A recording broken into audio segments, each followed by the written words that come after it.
Really an outstanding win on Saturday night, and it was just great to just see how the team just came out and competed. Didn't worry about the weather or anything else. They just wanted to make sure that they got a great performance in. You look at us on offense, we take the ball, we go score, then we take it in and go score. I think we may miss the field goal, then we go field goal. And on defense, we just came out and just made them punt the ball, but we just played very physical. And we knew we had to make it a physical game. And that's what we've been doing the last few weeks. And, I talk about it all the time. I talk about our offensive line trying to squeeze every ounce out of it, and it just continues to get better and better. Someone asked me, said, what did you see the change? And it's all about trust, and it's all about confidence now. On defense, playing with a lot of confidence, guys feel like they can go out and go stop people. And then offensively, you just start gaining the trust. And in the beginning, you didn't see that because the running backs wasn't running as hard as they could run. They didn't trust the offensive line. You have the new quarterback, didn't know if he could really make the throws. And then our receiving crew has really came on with John Harris. I think he may be 24 yards away from 1,000 yards. And you just think about just how far he's come. I think up until that point, he only had 190 yards in his whole career here, and 2 of them were Hail Mary passes. So I told him it just counts off 100 yards, so you only had 90. But just to see him just go out and compete, and then Shipley, Mr. Reliable, and then you look at the catch that Marcus made, and then you watch us throw a ball to a young freshman, Amani Foreman. But it's just great to just see this team continue to get better, and we know this. We got a big one coming up here on Thanksgiving Day, and we're going to have to play really well to beat that team because it's really an outstanding football team, but just very pleased on how we played this past week. If you have a question, we'll get a mic to you. Good, Brian. Charlie, obviously there's some news coming out of the state of Florida. Is there any chance you would be interested in possibly being going back to Florida as a head coach? I have a great job here, Chip, and I say this, we have a lot of work to get done here. Not very pleased with just where we are right now, and I look at our record and know we could have been a lot better, and it's still a lot of work to get done here. Brian? Charlie, I want to ask about the senior class. This group could have easily folded up at 2 and 4, and instead, a lot of these seniors are the guys who have kind of resurrected this thing and established a pretty good foundation for you, it looks like, going forward. Do you agree with that, and just what do you think of some of your seniors now? As I said to the seniors, and I was just upset after that Kansas State game and just didn't feel like that we went out and just competed and played well. And I said at some point, someone's going to have to take over and just develop ownership in this program. Who's it going to be? And it's up to your senior classes, and you're the group of guys where it has to come from. And I think they were upset. So then when we got back, I think they had some meetings and they talked it over. But just to see that senior class, and you always talk about with teams, it always has to change within your senior class, because whenever you bring in a new coaching staff, the younger players are going to feel like, I'm going to be there for a while, so I can hear this coach and hear what he's got to say. But then that senior class is the ones you have to really get to buy into what you're trying to get accomplished, because really they play the most football, which we have with this group we have.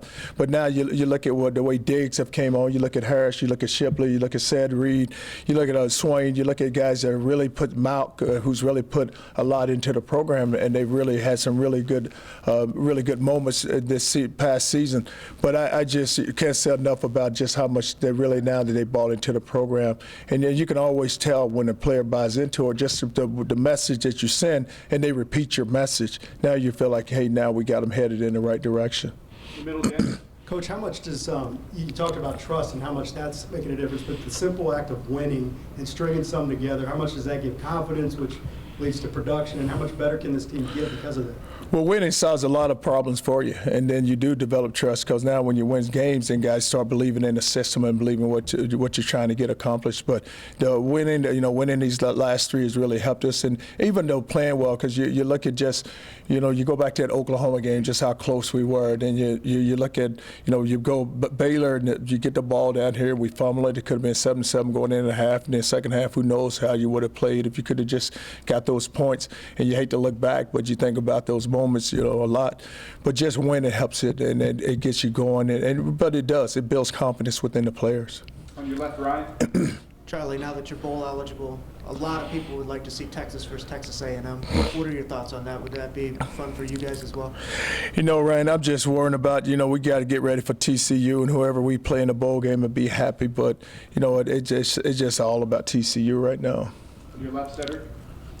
Coach, now that you got the 6 wins, would 5 and 7 have been a disaster for first year? Oh, God said, I don't want to think about it.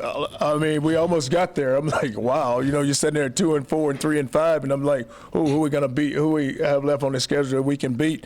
But it was. You don't ever want to go in with the talent that we had, and I felt like that we were better than. I kept saying we were better than a 2 and 4 team. We were better than a 3 and 5 team. It's just we had the ability, the talent was within the program, and I just didn't think we did a really good job of coaching and really putting the guys in position where they really needed to be. And I said, that's on us. And I told our coaching staff, I said, it's on us. And we're sitting here at 3 and 5, and I said we should not be pleased with where we are. I said, University of Texas, that would never happen. That our record where we go out and get 5 losses. We're not comfortable at all with that, and that will never happen within this program again. But at 5 and 7, it would have been a disaster. Yes. On your left, Sean. Charlie, you talk about these seniors. You talk about them pretty good. Have you seen the impact on the younger guys, where maybe the seniors have shown them how hard it worked, how much work has to go in order to turn things around and to get on the right path? When you look at the senior classes, they've been through a lot. They've seen a lot happen, and I know with them, I said before the season, I'd love to see us get a double-digit winning season because they have not experienced one. But then for them to put the work in and them to put the trust within their coaches, and then all of a sudden they start turning it around. And you're right, young guys start following just because of the way they were working. I look at Diggs, and Diggs, he is a very vocal leader. He's going to say what's on his mind, but young players see, but he speaks, but also he plays. And I think the young players see that coming out of, just how he leads. And then you take a guy like Shipley, he doesn't say much at all, but then they watch how hard he works, and then they watch him catch balls. He make the big catches. He's Mr. Reliable, and he does everything that you ask him to do. Then you look at a guy like John Harrison. There's so many examples and so many models for them to look at, because you look at a guy like John Harris, who had not done anything until his senior year, and now he goes out and competes, and you love watching him play. But it is, and then Malcolm doesn't say much, but a lot of them just leads by by how they play. But you have a few who love to talk, and they'll say it. But it's just been a fun class to watch, and how they just all of a sudden just put it together, and they want to leave out here the right way, which they should. And the foundation was laid for this program a long time ago, and it's only for them to build upon it. In the middle, Brian. Charlie, kind of a follow-up to Sid's question. When you came here, the biggest issue was, Texas is entitled. The players are spoiled, things like that. Do you sense now that the guys in the room truly appreciate how hard getting to a bowl game is and how hard winning really is? Well, I think that a lot of times when you go into big-time programs, what happened because of the foundation's been laid in the past, a lot of guys just feel that when they walk in, it's automatically going to happen for them. And, I don't have to put the work in, but you really have to put the work in. And I think this season's been a great example for a lot of these players, but also for the younger players who's going to come behind, because now they realize, hey, it's all about the work that we put into it. And they realize now that you're always going to get the team's best game, whomever we play. Because when we go rolling into anywhere we go rolling into, we're going to get their best. And I think it's why we play so well on the road, because when we walk into stadiums, they're getting booed. And it's like, and I tell them all the time, it's only people we have is us right here. They can't come out of the stands, but only thing can happen is right here on this playing field. So let's get it done here. But it's been a great experience for them. On your left, Ed. Coach, with the team on such a great roll, is it a good thing or a bad thing to have a weekend off? Well, I just think now we just need some time off, and then we only have one left. So it's where we're just going to pour it all in that one. Give them a couple of days off just to rejuvenate and just catch their breath, and then we come back on Wednesday, and we're going to go to work on Wednesday. And so we don't play until the following Thursday, but we're going to work all the way up until then. In the middle, Roger.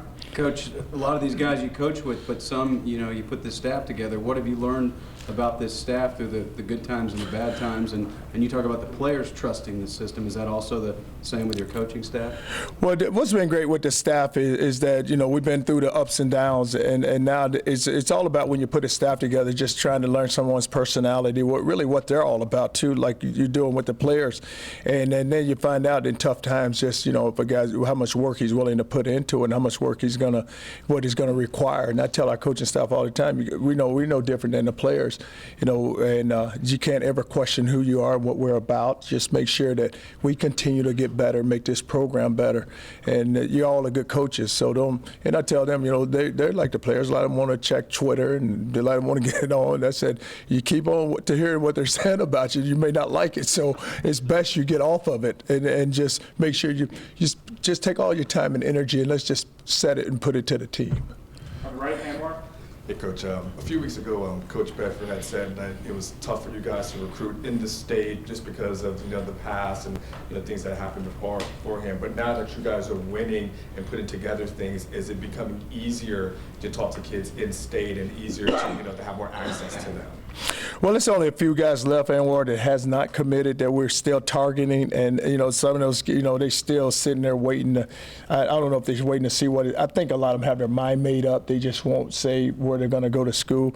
But we're going to continue to recruit them hard and make sure that we get the right ones in here to where we can change this program, and not so much change it, but just add to it, because you know it's here now. We just need more players to come on, just come on board and help us to get it back to where we needed to get back to. In the middle, Bob.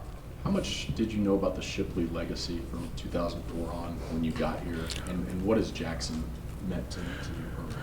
Well, you know, I had a chance to just watch Jordan and then with Jackson, and I told him, I said, who was a better athlete, you or your brother? And he's always going to say he was. But and he said, well, Coach, I did more. I was a quarterback. I did all these different things. But just, you know, when you talk about it and you look at just trying to compare the two, you know, you see a lot of similarities. But I always say with Jackson is that he doesn't say much at all, you know, and he's not running the reverses for a touchdown or going deep. But, you know, he gets the ball in his hands. He can make a guy miss. And that's why I always call him Mr. Reliable, because whenever we need, you know, the short throw or the first down or go for a guy to go back and catch the punt, he's my guy. And I tell him that all the time. I said, I know we may have a guy out here who think he can make a guy miss and take it 50 or 60. I know that. But I want the ball caught, and I know I'm going to get it caught. I know that. And we're not going to lose field position. And if he needs to make a guy miss and go take it, he can go do those things. But it's been fun to watch him because he doesn't say much. He just lets his word speak for itself. On your right, John. Coach, after the win, you talked about this team finally finding its identity. With all the talent you always talk about this team has, did you think it would take 10 games to find that identity? Well, you know what happened, John? I think it was there, but it was all about a trust factor and a confidence factor. And you look at it, you know, you start off and we get to the first game and we lose our quarterback, and then our center goes down. And there's the two people right there in the middle of your team that are very important, your quarterback and your center. Then you go to the next game and you go and lose Tank. But the biggest loss for us was Espinosa on the offensive line, because, you know, with the center making all the checks, a veteran guy who's been there, who's seen it all, and he could really help the younger players. And then anytime something would go bad, he's always there where he can get it straight for you. And then all of a sudden, you know, we move into that position, and you already had a very young offensive line. So now you're sitting there saying, okay, now how are we going to piece this thing together? So now we take, you know, you go Rollerson, then you go Taylor at center, and then it took those guys to get like 2 or 3 games under their belt for everyone else to start trusting them. Because the running backs, they were running, but they really didn't trust, okay, you know, if that guy really going to block him for me. Because you're looking at a very young, inexperienced offensive line.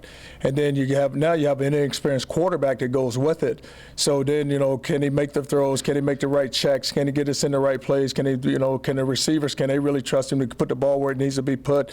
But it was just so much going on. And then you start winning, then the confidence start coming, and then you get into a game like Oklahoma, they're able to move the football. Then you bounce back against Iowa State, they're able to move the ball. Then they start, you know, just building.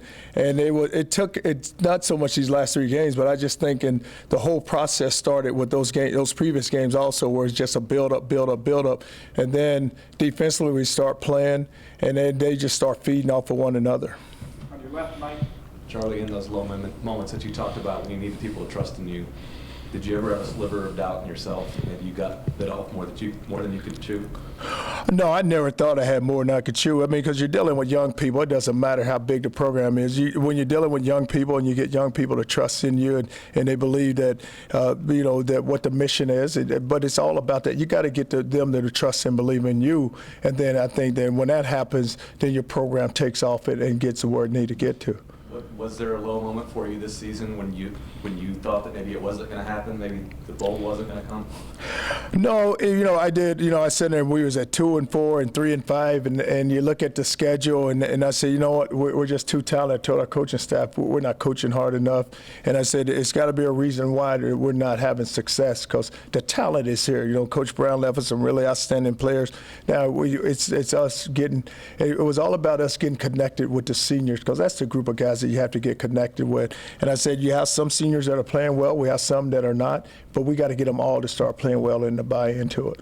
On your right, Charlie, can you give us an update on Darius, James, and how's Jackson doing, and where did you come up with the Worm as a nickname? The Worm. Oh, I didn't come up with the Worm. I think Brian Jean Marie or someone, because he wears glasses and he's a bookworm. I think that's where that came from. But no, Darius is he's gonna his knee is his issue right now, and I think we're gonna have to have surgery on that. Don't know exactly the date on that. And then with Tank, he's coming on well, and so. Jackson Shipley. Oh, Ship, yes, Ship had the ham. I think he'll be okay when we get ready to go play. on your left, Kirk. Charlie, did you view the Big 12 as an offensive league coming in? And do you feel like maybe Texas could be the exception, or do you feel like that was a myth? No, what you do, Kirk, is you look at all the points that were put up, and you know this, they're very explosive offenses in this league, and they score a lot of points. And I even think about what TCU, I think they've had a run of, 5 games of 50 points or more. But you look at it, and they're very explosive, a lot of playmakers. They get the ball in the playmaker's hand, and they just score. And I just felt like this, that we had to play defense, and that's the only way you're going to win. You have to play defense. And we've done a really good job up until this point, playing pretty good defense, and we will always. But offensively for us is that we're going to be very balanced with the run and pass, and a lot of times is a lot of times those teams, those up-tempo teams, they score quickly, and then you don't give your defense a chance to rest, and then they're back on the field, and they score again, and they're back on the field. But you got to allow your defense a chance to rest, and just try to keep the game close, and just play the game out. Let it, if you keep it close enough, then at the end, the most physical team is going to end up winning the game. You think it's an offensive league, though? Well, it's a repetition because of the the number of high-scoring offenses that you have. On your right, Coach. Coach, can you talk a little bit about Armonte Foreman's game against Oklahoma State? Yes, so what we did with Foreman is made an unbelievable catch there on the one that Tyrone laid out, and it looked like he hit another gear and he wouldn't got the ball, which was really a big catch. And then we put him back there on kickoff return because he's a guy that can make people miss, and you like to get him in the. But the thing about him, once he gets in the open, he can make people miss and he can outrun people. But he's still a young receiver, he's still learning. He's going to develop into a really good player, but he still have a lot to learn. On your left, Max. Charlie, after the game, John Harris mentioned he thought maybe Kansas State was the turning point to come back from a shutout and have that kind of a run. What was important to you about responding to that game, and what do you think changed? Well, I just was so upset at the Kansas State game because I just felt like that we didn't play good. And you look at it, that score, it sat there for a long time. It was 6-0, then it got to 13-0, and we just didn't move the ball on offense. And then defensively, we gave up some third downs that if we could have gotten off the field, or even just got a turnover and just changed the game, that who knows what would have happened. And then and after that game we kind of sat in that locker room, and I expressed my feelings to the team and to the seniors, but it may have been a turning point for us because that was just one of those games where we kind of went out there with no emotion, no energy, just didn't play well. Coach, I know you're just trying to get past this year, but in Louisville you were 7-6 for 2 straight years before you guys made that good jump. What does it take in order to make that leap from that 7-6 to be as good as you want to be, and what is it going to take here for that to occur? Well, when you think about Louisville, it's just 2 different programs, and you're just in 2 different situations. The first year at Louisville, it was a lot of seniors. Then our second year was a bunch of young guys that, you think about our second year, you had a true freshman starting at quarterback with Teddy, so it was just all those young players played your second year. Here you're in a different situation because now you'll have a lot returning next year. Now I don't know how big a jump we're going to take. I don't want to say that right now. We're going to make this big jump, but your first year into a program, you got to get the players to really buy into what the mission is and what your vision is, but you had a lot of seniors that start finally buying into it. But winning's got to take care of it, and when you win games, the buy-in will come, but you have to win games to get the buy-in. On your left side. Coach, during the dark days of 2-4, 3-5, how hard was it to push them even harder, and how did you gauge that? And now that you have some success, can you be even tougher on them, knowing that there's bigger goals ahead of you guys? Well, it said when we was 2-4, I kept saying, hey, we got 5 games left. We have 5 games left. If we want to get bowl eligible, we have to go and win some games. We have 5 left, and then when you're sitting there at 3-5, now it's only 3. You're sitting there, hey guys, we're 3-5, or we only have 4 left there. So when are we going to make a move to try to get to where we need to get to? And so you just kept saying, hey, it's games left, but let's take them game by game. And so really, what I always express is that, hey, let's get this one, and then we'll worry about the next one next week. But let's get this one this week, okay? Let's not worry about next week. Let's just get ready to go get this one. So, when you get to Texas Tech, hey, we got to go play Texas Tech. Don't worry about what's down the road. Let's go play well in there, and then we'll go get ready for the next one. On your left, Chad.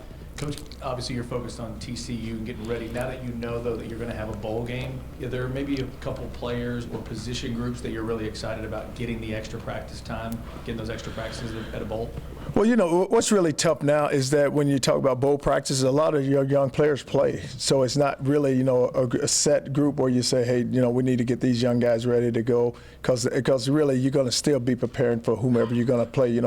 Some of those practices you can say, hey, let's let the young guys scrimmage, but it's not really young guys out there that you're going to scrimmage with, because most of them are playing right now. In the middle, Roger. Coach, you mentioned Louisville. Bobby Petrino's going to get a nice bonus for some of the work you did. He's going to send you a little Christmas present. But seriously, that's a nice feather in your cap, that APR at Louisville. Well, the only thing I've ever tried to do is just make sure that our goal was to graduate players, and that's always been our focus and our goal. And I think about it a lot of times.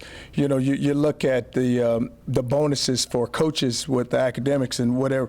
I think you should take those bonuses and give them to college professors, because really at the end of the day, that's where all the work has been put in. Because you think about it, when you go into a home to recruit an athlete, the first thing you tell them is, number 1, you're going to graduate. Number 2, you'll go win games. And number 3, we're going to make you a better person. So if you're going to tell them you're going to graduate, then that's your whole mission.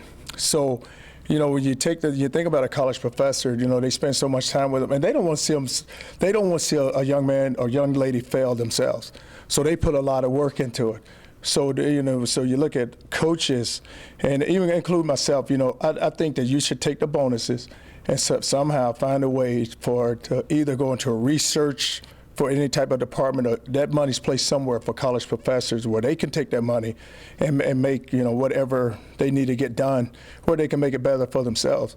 Because I just think that with coaches, that the whole incentive for our coaches to make sure young men, that should be your number 1 goal. So why compensate someone for what your message that you send? If your message is, hey, we're going to graduate them, okay, let's graduate them. And then take that money and place it somewhere else. Especially $500,000.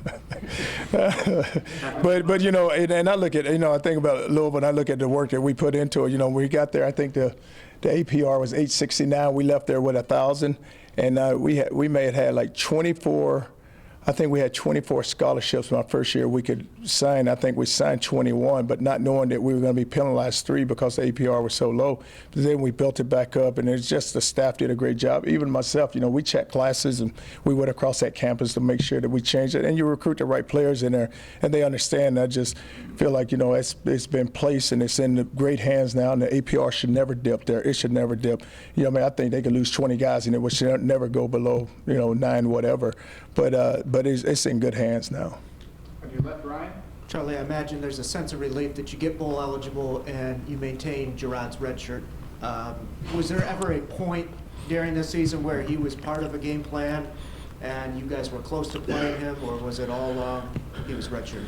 No, he's always been part of the game plan because you're sitting there with 2 quarterbacks. So if anything happened to Swoops, then we had to make a decision. I mean, the decision is he's going to go in the game. But, you still have 1 game left. So knock on wood, we got to get through that one. But, even you just don't want to play a player just to play him. And then all of a sudden, he gets 20 snaps, he gets 30 snaps, and, what good do you do by just playing him? On your left, Mike. Ooh, it'll be a decision we had to make there because you're talking about 1 game, but if you had to win the game. On your left, Mike. Charlie, you mentioned this program's never going to lose 5 games again. What is the biggest part of the team that can progress to that point from this season to what you envision for the program in the future to not allow that to happen again? What's going to change? Well, I think that now that what has happened is that the players understand the coaches, but they understand it's all about personalities. Like I said, once you get a system, then they buy into the system. And I look back at some of those games that, this past season, you look at the UCLA game, it's close. We don't give up a double move or a touchdown, then, you're in that game. You look at the Oklahoma game and what happened there late, if we could have just got it going a little earlier. But it's, you're just in a position where now that everybody within the system, they know what's happening, so now they understand what is expected of them. It's a standard. Charlie, how concerned are you about recruiting heading into this stretch run? How much do you think the win helps in that? And what did you think of the metallic Longhorn helmet stickers? Well, the recruiting, our guys are out recruiting right now. You have some coaches out. So the recruiting is going to take, we've been targeted with guys, so now it's all about them making a decision if they want to come here. But we'll be fine in recruiting. And then the metallic helmets, it was just something that, we just wanted to, it was just special for that 1 game and try to give them, try to give our players just a shot of juice where they could get going. And so all of a sudden they walked in. They didn't even know what was happening for them till they walked in the locker room and saw it and kind of lit up. And I said, well, if we're going to walk out here with these nice helmets, we better go play well, too. Time for 2 last ones, starting with Kirk on the left. I know you're not really talking about the bowl game or focused on that, but would you be opposed to playing the Aggies? Hey, can I get to TCU first, Kirk? Can I get by them first and then? Back left, Taylor. Last question. Kind of going off of what Chip asked about the metallic helmet stickers, a lot of people make a big fuss about updating uniforms, and you see a lot of programs will release uniform unveiling videos before the season that get fans really involved, and even recruits kind of take notice of it. What are your thoughts on updating the overall Texas uniform? I'm old school, and I love our uniforms, and I don't think a uniform is going to make a player play any different. If he's a good player, he's going to put on whatever that uniform. We have a great uniform, but it speaks for who the program is, and then it's something that's a part of the program. You don't ever lose it. When we walk out there, people are going to know, hey, when they're on the road, they're in all white. We look really good in all white. We play good in all white. I almost said one time I may need to wear that at home, but I said, no, I don't better not do that. But you got and then, with the burn arm and the white pants is at home. It's just what our tradition is, and that's what it's all about. And I don't ever want to lose that because it is something that is ingrained and is still in this program, and it will always be who we are.